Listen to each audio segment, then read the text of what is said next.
The islands of Hawaii are often seen as paradise.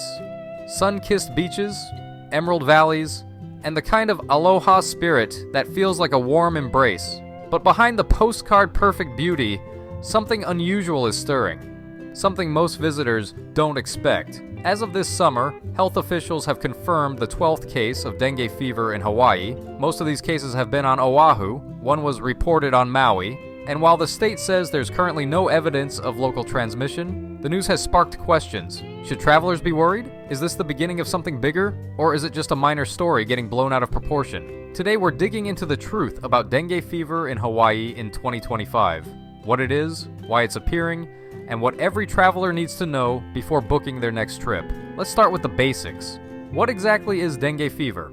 It's a mosquito-borne viral infection, transmitted mainly by the Aedes aegypti and Aedes albopictus mosquitoes. If you've ever been bitten by a mosquito in the tropics, you know how fast and sneaky they are.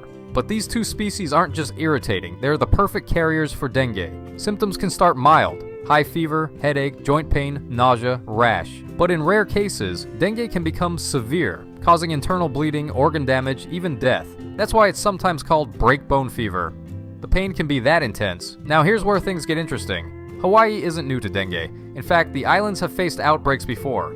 Back in 2001 and 2002, there were 122 reported cases, most of them on Maui, Hana, and Kauai. In 2015 and 2016, the Big Island experienced another outbreak, with more than 260 confirmed cases. Those outbreaks rattled communities and forced a spotlight on how vulnerable Hawaii is to mosquito-borne diseases. So when news broke of a dozen cases this year, locals couldn't help but feel deja vu. But here's the important distinction. So far, these 12 cases have been travel-related. That means the individuals were infected abroad in places where dengue is more common, and then diagnosed after returning to Hawaii. There's no sign yet that mosquitoes in Hawaii have picked up the virus and started spreading it locally. Still, the concern is real, because Hawaii has the mosquitoes capable of transmitting dengue. And with a warming climate, shifting weather patterns, and heavy tourism, the risk of local transmission always hovers in the background. Think about it.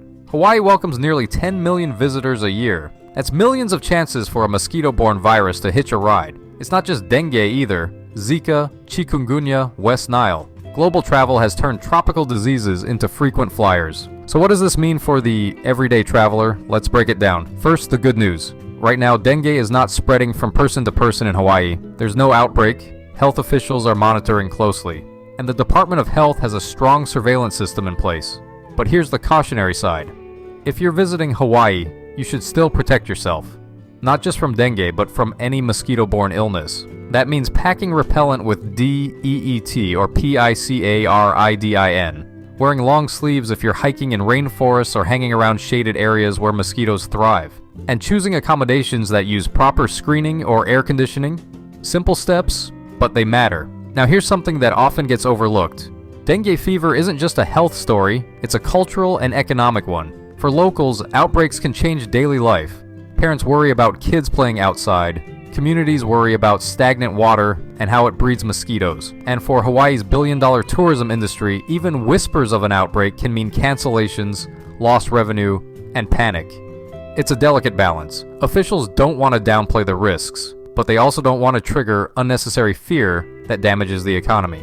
This tension between health, tourism, and perception is something Hawaii has navigated before. Think back to the false missile alert in 2018, or the travel restrictions during COVID. The islands walk a fine line between keeping visitors informed and protecting their image. Here's a thought-provoking angle. What if dengue is just a symptom of something bigger? Hawaii sits at the crossroads of climate change, globalization, and fragile ecosystems. Warmer temperatures mean longer mosquito seasons. More rainfall means more breeding grounds. And a globalized world means viruses can travel farther and faster than ever. Some scientists warn that mosquito-borne diseases could become the new normal in places like Hawaii.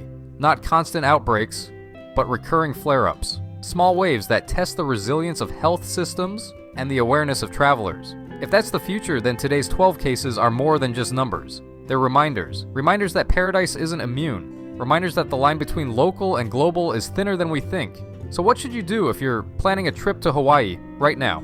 Here's the takeaway. Don't panic. Hawaii is safe to visit. Stay informed. Check travel advisories and local news. Protect yourself from mosquito bites, and if you develop fever, rash, or unusual symptoms after traveling, seek medical attention immediately and mention your travel history. Traveling smart isn't about fear, it's about awareness. Stay safe, travel smart, and keep the aloha spirit alive, because Hawaii is worth protecting. Always.